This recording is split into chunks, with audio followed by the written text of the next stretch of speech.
And I'll tell you about the deed fraud bill before I get into my real presentation. The deed fraud bill, I worked with Jeannie, worked with Lydia, met with all the county assessors in Phoenix over the summer, and I don't want to get too much into the deed fraud, but it's a real thing. People can steal your property. You see the LifeLock commercials, all this. There's a woman in Phoenix, and she has a famous case now.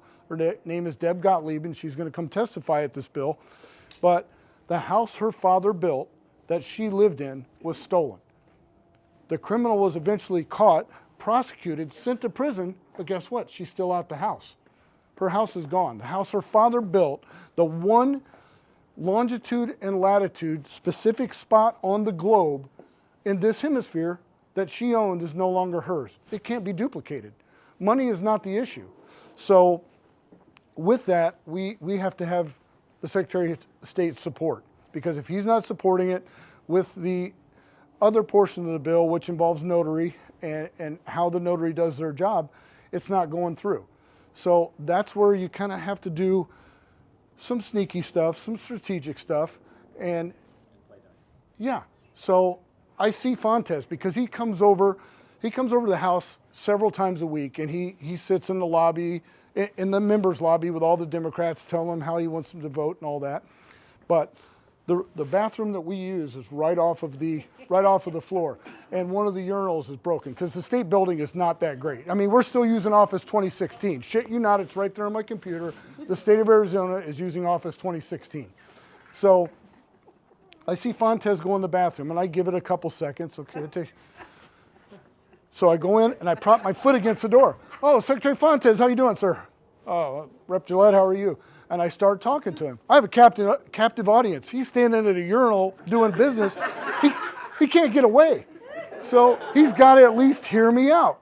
So he hears me out, and I said, look, Secretary, I said, we don't agree on hardly any issue, but this, the Deb Gottlieb case, this is not a partisan issue. This is about protecting residents of the state of Arizona from this fraud. This should be like a law enforcement type issue. Doesn't matter if you're a Democrat, Republican, whatever. This is something we need to do. Okay, talk to my guy, George Diaz. He does notary stuff, and you guys work out the language, and we'll talk.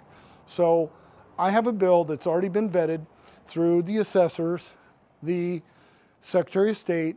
Folks have already been talking to the governor. I got the notary guy on board. So all these people are talking. That doesn't mean the governor supports me. It doesn't mean I support the governor, but it means that I've done the legwork to get this bill signed, and if it protects the people, then we win. That's about a win. And you saw the veto queen last year, and I said that on purpose. She claimed to be the veto queen. She was just vetoing bills, whether they're good or not. If it said Republican on it, veto. She's in charge. I hate to say that, but she is the governor. If I want her signature, because we don't have the numbers in the House and the Senate to do a veto override. We tried it with a home-based food bill, the tamale bill, couldn't get it across. Even her own members changed the vote. The governor said, nope, I don't want to sign this. They changed their vote. We had a bill that left the House and the Senate almost unanimously. She vetoed it, and then we do the veto override, and those folks don't vote the same way. They voted party lines. So a good bill dies that our local street vendors need to keep working.